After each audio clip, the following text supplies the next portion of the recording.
బంగాళాఖాతంలో ఏర్పడిన అల్పపీడనం ప్రభావంతో రెండు తెలుగు రాష్ట్రాల్లో భారీ వర్షాలు కురిసి ప్రజలకు ఇబ్బందులు ఎదుర్కొన్నారు. ఈ నేపథ్యంలో రానున్న 2 రోజుల పాటు వాతావరణం ఎలా ఉంటుంది, సెప్టెంబర్ 5న మరో వాయుగుండం ఏర్పడనున్న నేపథ్యంలో తెలుగు రాష్ట్రాలపై ఎలాంటి ప్రభావం ఉంటుందనేది హైదరాబాద్ వాతావరణ కేంద్రం అధికారితో మా ప్రతినిధి Ram Naresh face to face.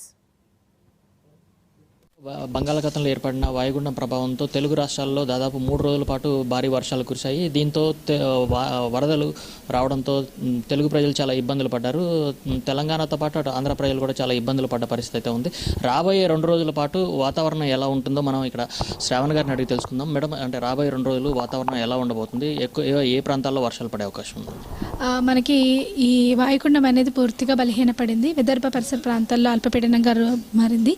కానీ అల్పపీడనం దగ్గర నుంచి దాదాపుగా కోస్తా ఆంధ్ర మీదుగా రామగుండం, కళింగపట్నం మీదుగా మనకి మాన్సూన్ ట్రఫ్తో పాటుగా కోస్తా ఆంధ్ర యానం మీదుగా ఒక ఉపరితల ఆవర్తనం 3.1 నుండి 4.8 కిలోమీటర్ల వరకు విస్తరించింది. ఈ ఉపరితల ఆవర్తన ప్రభావం వల్ల కొద్దిగా ఇంకా తెలుగు రాష్ట్రాల్లో ముఖ్యంగా విజయవాడ, మచిలీపట్నం ప్రదేశాల్లోని వర్ష సూచన అయితే కనిపిస్తుంది. అలాగే తెలంగాణ రాష్ట్రం చూసుకున్నట్లయితే కొద్దిగా ఉత్తర ఈశాన్య తెలంగాణ జిల్లాలైన ఆసిఫాబాద్ కానీ లేదంటే భద్రాద్రి కొత్తగూడెం, నల్గొండ, సూర్యాపేట, మహబూబాబాద్ జిల్లాల్లో అక్కడక్కడ 1-2 చోట్ల మోస్తరు నుంచి భారీ వర్షపాతం నమోదే అవకాశం ఉంది. మిగతా జిల్లాలన్నింటిలో తెలంగాణ రాష్ట్రంలో చూసుకుంటే మిగతా జిల్లాలన్నింటిలోని సాధారణంగా ఒక మోస్తరు వర్షపాతం నమోదే అవకాశం అయితే కనిపిస్తుంది. ఈరోజు చూసుకున్నట్లయితే రేపటి నుంచి పూర్తిగా వర్షాలు తగ్గుముఖం పట్టే అవకాశం ఉంది. అలాగే మరో 4 రోజులు కూడా సాధారణ వర్షపాతం నమోదే అవకాశం అయితే కనిపిస్తుంది.